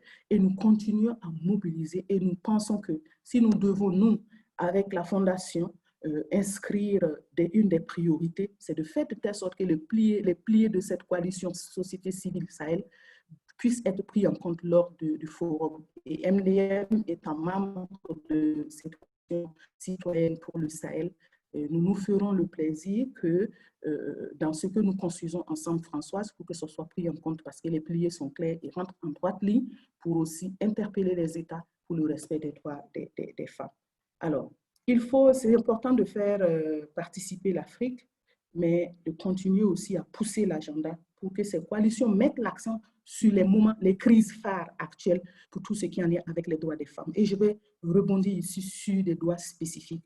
Alors, avec les crises que nous connaissons, que ce soit la crise sanitaire, les crises sécuritaires au niveau du Sahel, vous savez bien que les violences basées sur le genre sont des violences qui sont de plus en plus en ampleur et nous devons mettre l'accent s'il y a des recommandations parce que Françoise parlait tout à l'heure des recommandations. Il y a un grand défi aussi de pouvoir maintenir le lead des pays et ça je vous le dis. Alors nous sommes en train de nous mobiliser au OSC, mais je trouve que c'est important parce que ces leaders politiques là, ce sont nos cibles de plaidoyer et nous mobilisons en tant qu'OSC, mais il faut nos interlocuteurs, il faut ceux qui doivent venir écouter nos axes, nos objectifs de plaidoyer. Alors, nous savons que de ce côté, il y a souvent trop de lenteur et les pays peuvent même être des lead pays, mais être absents le jour du forum. Je pense que nous, OSC, nous devrons inscrire, et c'est la démarche que MDM a. Tous les jours que Dieu fait, nous sommes en train de booster, nous sommes en train d'interpeller nos décideurs pour dire « Ah, c'est vrai, il y a eu Covid, on a reporté le forum, mais le forum n'est pas oublié, le forum est là parce que nous les voulons avec nous sur place pour pouvoir les faire passer les messages. Mais que nous sachions aussi faire une mobilisation multisectorielle, que ça ne soit pas seulement une mobilisation du ministère de la Santé, non. Il faut mieux que ça soit multisectoriel. Ministère de la Santé, ministère de la Femme et bien d'autres ministères qui doivent tous concourir au mouvement pour les droits des femmes. Mais nous ne devons pas oublier quand même la dépendance de ces partenaires et autant OSC que gouvernemental à la logistique étrangère pour leur participation aux événements. Alors donc, nous mettons MDM met l'accent aussi sur ce volet-là, à voir comment, et on en a parlé avec toi Françoise, comment il faut appuyer la participation tant technique et financière des partenaires au niveau de l'Afrique francophone. Et j'ai dit partenaires OSC comme partenaires décideurs qui sont nos cibles de plaidoyer. Il faut continuer à avoir l'attention du gouvernement en cette période aussi de pandémie, parce que vous savez que c'est cette période de pandémie qui est en même temps cette période de multiplication, je dirais plus des problèmes en lien avec la santé des femmes, et surtout la santé sexuelle et reproductive. Voilà, il ne faut donc pas négliger ces détails-là, et MDM s'inscrit dans ce sens. Et nous sommes perpétuellement en train d'évaluer nos capacités d'agir, notre capacité à appuyer la société civile. Et quand je vous présente rapidement les prochaines étapes à notre niveau, nous voulons continuer à mobiliser les associations. Et comme je le disais tantôt, les associations, même au niveau local, celles qui sont loin des capitales et qui ont besoin aussi de valoriser leurs besoins, de faire porter leurs besoins sur la scène internationale. Alors aujourd'hui, nous avons un projet urgence au Sahel avec tout ce qui se passe, les violences sexuelles et tout. Et je pense que les survivantes de violences devraient avoir accès à ces espaces aussi pour témoigner. Et nous allons continuer à accompagner les gouvernements et pour encourager toute la participation. Et ce n'est pas pour rien qu'à tous nos événements, à tous ces cadres-là, nous faisons notre obligation d'organiser des side events Afrique francophone. Nous l'avons fait à Kigali, nous avons fait à Women Deliver, et pour la Forum Génération, nous projetons, en collaboration avec Equipop, avec Planning Familial, de pouvoir encore offrir cet espace Afrique francophone. Et j'espère que vous serez tous avec nous et nous allons construire ce side event-là ensemble pour qu'il y ait plus d'espace francophone au forum à venir. Je vous remercie. Merci à toi, merci infiniment. Merci beaucoup pour cette présentation dont je retiens en particulier deux choses. C'est ce que tu dis sur l'importance de l'information, mais aussi ce que tu dis sur l'importance de mobiliser, de ne pas juste nous parler entre nous et de mobiliser les espaces, les instances de décision politique également. Merci beaucoup. Est-ce que je peux te demander d'arrêter de partager ton écran pour que je puisse reprendre la main, s'il te plaît? Merci. Il ne reste pas beaucoup de temps, il nous reste une dizaine de minutes et je veux autant que possible respecter le temps des personnes qui nous ont déjà donné presque 1h30. Donc, je regarde dans les questions qu'on a reçues. Merci pour vos questions. Merci encore, Cécile, pour ta présentation vraiment super complémentaire avec la présentation qu'on a eue la semaine dernière, donc, dont je partagerai aussi la présentation par email, parce qu'on nous parlait à l'époque au Cameroun et en Afrique centrale de mobilisation de la société civile. Et toi, tu ajoutes le côté mobilisation des instances politiques. C'est vraiment très complémentaire. Je vous invite à regarder les deux ensemble. Alors, dans les questions, je vais d'abord prendre les questions qui sont adressées directement à Cécile. Je vois qu'il y en a aussi quelques-unes. D'autres. Alors, Cécile, il y a Florence Ouattara qui demande: je souhaiterais savoir si vous évaluez les impacts de toutes les initiatives avant de booster les coalitions de la zone francophone. Je suis au Burkina, mais la CBDDH, qui intègre le réseau burkinabé des femmes défenseurs, ne vous connaît pas. Nous serons ravis de vous rencontrer. Je vois pas beaucoup de questions pour Cécile, là. Est-ce que j'en manque? Qu'est-ce que je réponds au fur et à mesure ou je laisse? Est-ce que tu peux répondre à celle-là pendant que je vois s'il y en a d'autres? Mais je pense que tu étais tellement claire que je ne vois que des merci, merci, merci, merci. Ah ouais, tout à l'heure, tu parlais des CBDH, c'est ça? Oui. Alors, tu peux me répondre rapidement à la question parce que moi, je ne le vois pas au niveau de… OK. Alors, il y avait une question qui disait en fait, comment est-ce que vous liez avec les initiatives qui existent déjà au Burkina? Parce qu'il y a voilà, c'est une organisation qui est au Burkina qui dit on existe, on fait ce travail, mais on ne se connaît pas. Donc, quels sont les mécanismes? Est-ce qu'il s'agit de peut-être partager ton adresse email ou quelque chose comme ça ou... Oui, voilà. Donc, je ne vais pas aller tout loin parce qu'il s'agit de la coalition burkinabé des droits des femmes, c'est ça, CBDF? Réseau burkinabé des femmes défenseurs qui fait partie de CBDDH. Donc, j'imagine ce que c'est Coalition burkinabé de défense des droits humains. Voilà.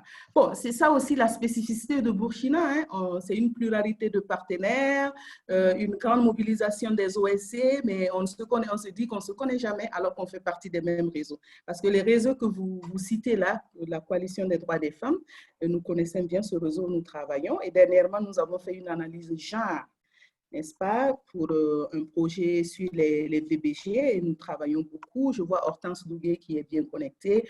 Alors, moi-même, personnellement, je fais partie de l'Association des femmes juristes, donc ce sont des réseaux qu'on connaît. Quant à Médecins du Monde France est au Burkina depuis les années 80. Peut-être que vous, en tant qu'organisation, vous ne travaillez pas avec Médecins du Monde, mais au Burkina, on est bien connu de tous les ministères que j'ai cités, les 7 ministères, ministère de la femme, la jeunesse et tout, je ne vais pas rentrer dans les détails. Alors, je serai très ravie de vous rencontrer et je pense que Si Françoise n'a pas mis nos contacts, je pourrais vous les partager pour qu'on puisse en parler plus. Pour la question de l'évaluation, oui, nous faisons partie de plusieurs coalitions au Burkina. Je vais commencer par le secrétariat permanent des ONG et associations du Burkina, le SPON, qui est la plateforme mère et née depuis les années 1973. Dans le cadre du partenariat de Ouagadougou, on participe aux interventions et au niveau national, le groupe technique Essai, et bien d'autres ONG et bien d'autres plateformes comme la plateforme DESC sur les droits économiques, socioculturels avec Amnesty International. Je pense qu'on est dans plus, si je ne pourrais pas tout citer ici, on est dans plusieurs coalitions.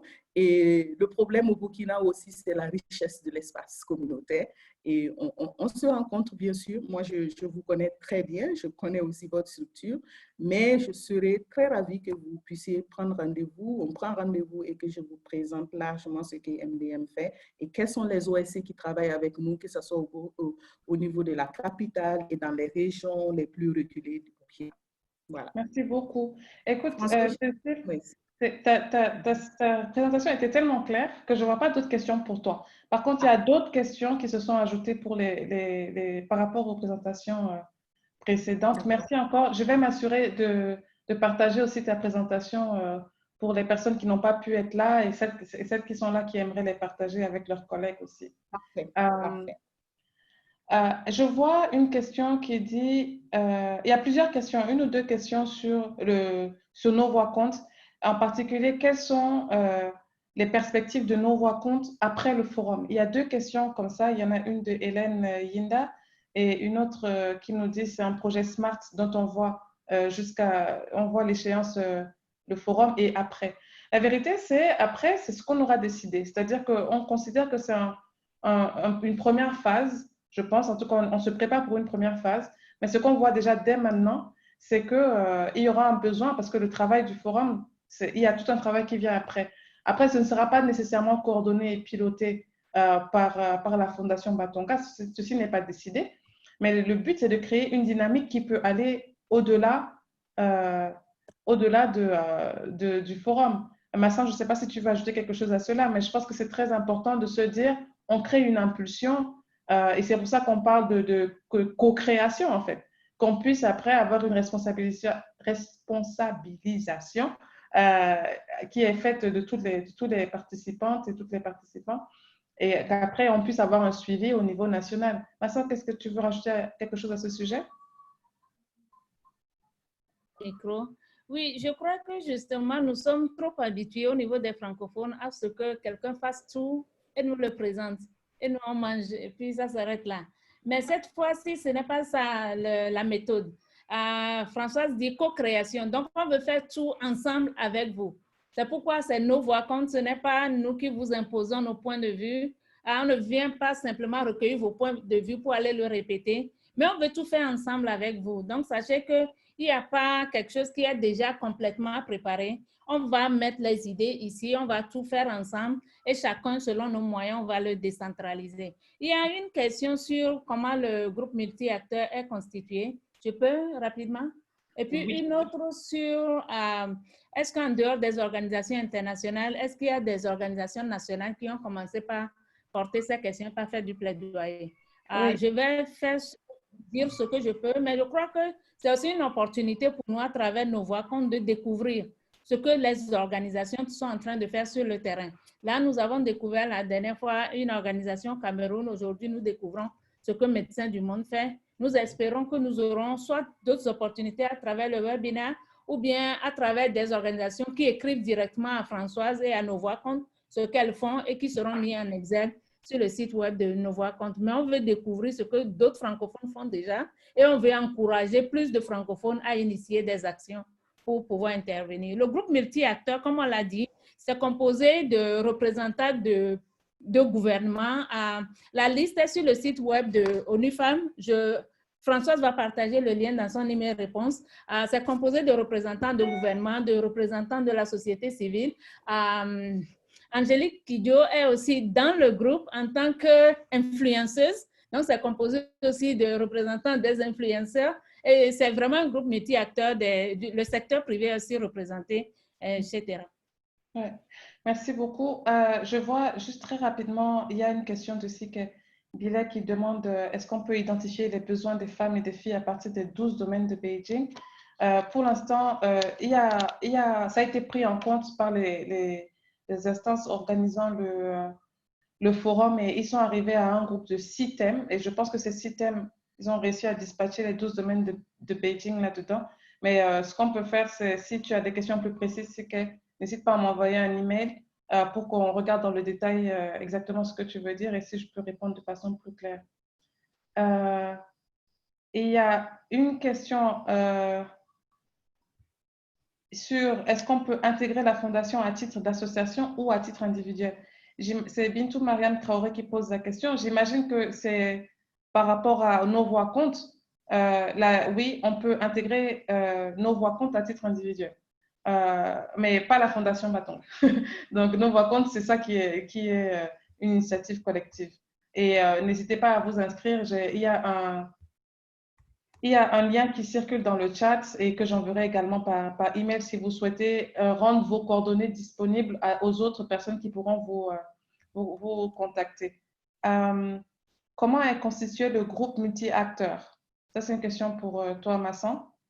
Si tu peux répondre rapidement à ça, mais juste avant, j'ai 2 questions pour toi dans une petite minute. Il y a une question à propos du groupe multi-acteurs et il y a Sylvie Siam qui nous demande si tu peux parler un petit peu du fonds ROESE.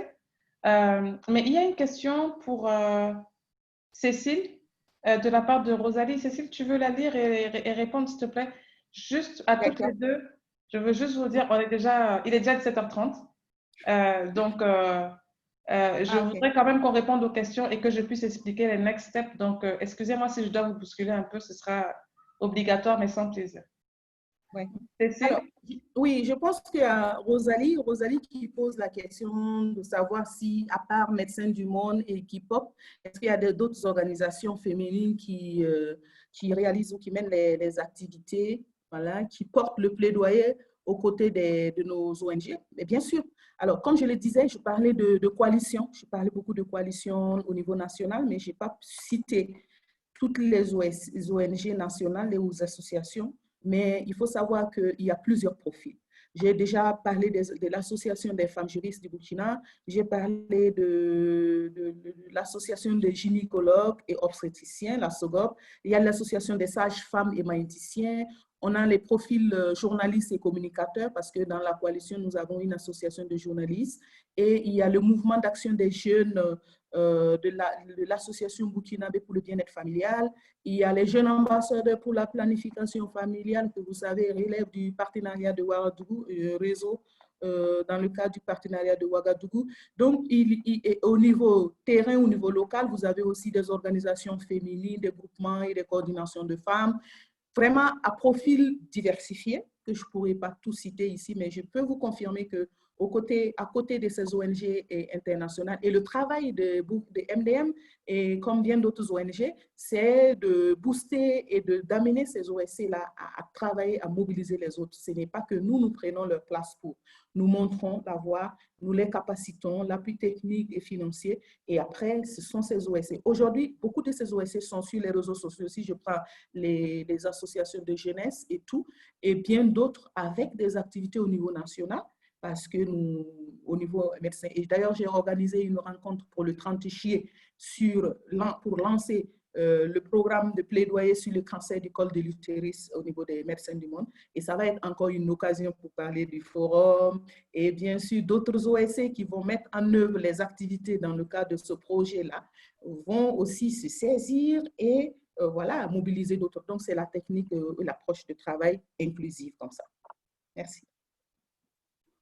Merci Cécile. Masson, les 2 questions pour toi, c'est est-ce que tu peux nous donner 30 secondes de tout ce qu'il faut savoir sur le groupe, le comité, le steering committee, et aussi un petit peu sur le fonds ROESC. Mais je pense sur le fond, je peux même partager l'information par email. Je sais que tu as une belle plaquette que je serais ravie de partager si nécessaire.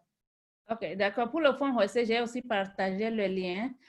Pour le groupe multi-acteurs, je viens de partager le lien vers la liste des membres du groupe multi-acteurs. On a 12 membres de la société civile qui sont représentés dans ce groupe. on a le Canada, Costa Rica, l'Afrique du Sud, la Suède et la Tunisie, qui sont membres du groupe, des États membres du groupe multi-acteurs. Au niveau du secteur privé, on a la Fondation Bill and Melinda Gates, on a Unilever, et puis au niveau des influenceurs, on a Angélique Kidjo. Mais il faut savoir que dans les réunions de ce comité, c'est une réunion ouverte à différents acteurs de ces différents secteurs. Donc, par exemple, à la dernière réunion, on a eu beaucoup plus d'États qui étaient représentés, des institutions des Nations Unies, UNFPA, le PNUD, différentes institutions qui voulaient en savoir plus sur cette initiative, qui ont été invitées et acceptées dans la réunion et qui ont pu prendre part. Au niveau des fondations aussi, il y a la fondation Open Society Foundation et différentes autres fondations, la fondation Ford et différentes autres fondations qui viennent aussi dans les réunions. Au niveau des influenceurs, c'est la même chose. À la fondation Batonga d'Angélique Kidjo, mais qui est souvent représentée par soit Émilie ou bien peut-être après, peut-être par Françoise, qui est toujours dans les réunions. Donc actuellement, c'est ça la composition et l'information est en ligne et disponible. Merci beaucoup, Masson, c'est super utile. Alors, dernière question que je vois, et je vais prendre cette dernière question, mais j'ai commencé à mettre dans le chat le lien vers un formulaire pour avoir vos retours sur ce webinaire pour qu'on puisse améliorer pour les prochains. Je le partage de nouveau. Il y a aussi une question là-dessus sur toutes les questions que vous auriez souhaité poser et qui n'ont pas été, on n'a pas eu le temps d'adresser. Donc, n'hésitez pas à les inclure, même si elles vous viennent un peu plus tard. Ça nous permettra, nous, de trouver des moyens de vous répondre par la suite. Il y a une question, je pense, très intéressante de Reine Bernardine Sossou qui dit « Pourriez-vous créer des points focaux dans les pays pour nos voix compte ?» J'imagine que c'est pour nos voix compte. Ce n'est pas ce qu'on avait envisagé, mais encore une fois, dans l'esprit de la flexibilité, s'il y a une demande, ou encore mieux, s'il y a une proposition, c'est toujours mieux.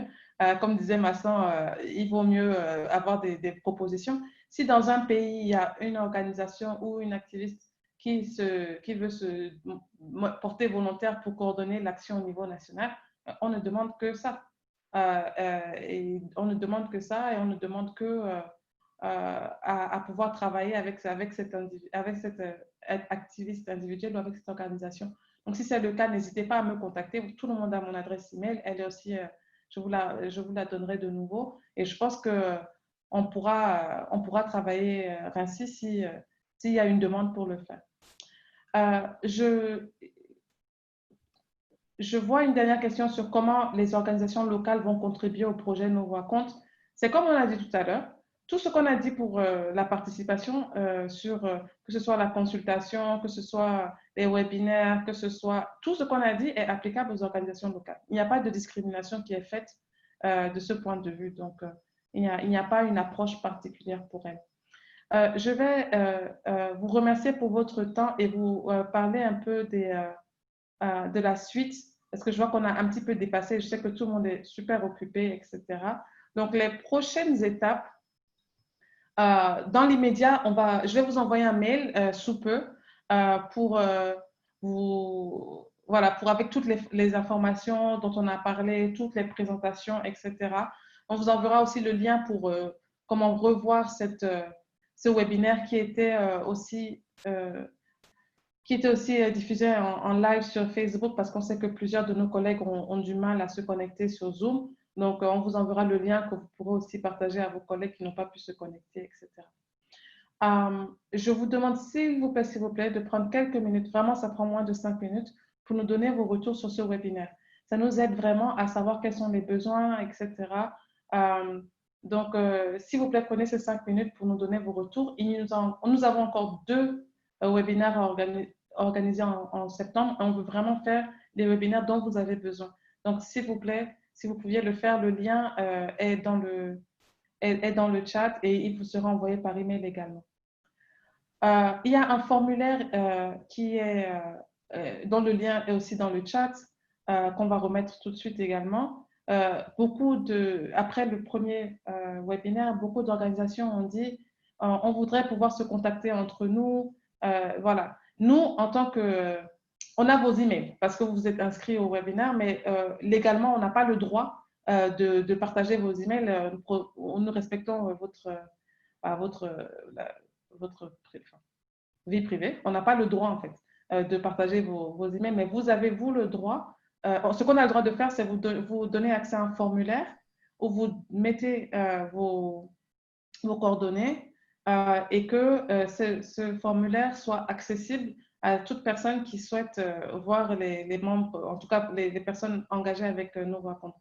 Donc, le lien est dans le chat. Il sera aussi dans la présentation que je vous enverrai. Voilà. Et pour les réseaux sociaux, si vous souhaitez suivre la Fondation Batonga sur Facebook et sur Twitter, etc., et sur Instagram également, je devrais l'ajouter, il y a beaucoup des informations qui sont partagées sur les réseaux sociaux. Mais enfin, il y a le site internet www.nosvoixcomptes.org où vous pouvez avoir les informations qui sont partagées de façon très régulière. N'hésitez pas à m'envoyer un email. Mon email est sur ce slide et il vous sera envoyé également. Si vous avez toute suggestion, question, proposition, vraiment, comme on disait, c'est une co-création. Donc, n'hésitez pas à nous contacter et à créer avec nous. On répondra au plus vite. On a une petite équipe, mais on fait vraiment de notre mieux pour être au maximum dans le partage avec vous. Merci. Je veux aller assez vite parce qu'on a pris 10 minutes supplémentaires de votre temps, mais je souhaite remercier infiniment Cécile pour ce partage d'expérience. Si tu nous permets, tu me diras si tu me permets de partager ton adresse email parce que quelques personnes voudraient Ok, c'est parfait, ce sera fait. Merci à Masson, merci beaucoup de nous avoir partagé ces informations avec ton fond d'écran de la plage que j'adore. Merci beaucoup. Et c'est vraiment intéressant de voir parce que toi, on voit que tu es vraiment impliqué dans le comité directeur. Donc, tu nous as donné beaucoup plus de détails qu'on en avait auparavant. Donc, vraiment, merci beaucoup. Et enfin, merci à l'équipe qui nous a aidés. Vous voyez les noms, Emily Strange, Kate Lee Horn, qui nous a aidés avec la partie technique de ce webinaire, avec la facilitation des questions. Merci Caitlin, merci Emily pour toute la partie technique. Et enfin, merci à vous qui avez participé. Merci beaucoup. On se dit à bientôt par email. Et vraiment, on va travailler ensemble et nos voix vont compter. Bien sûr. Merci. Au revoir. Au revoir. Au revoir.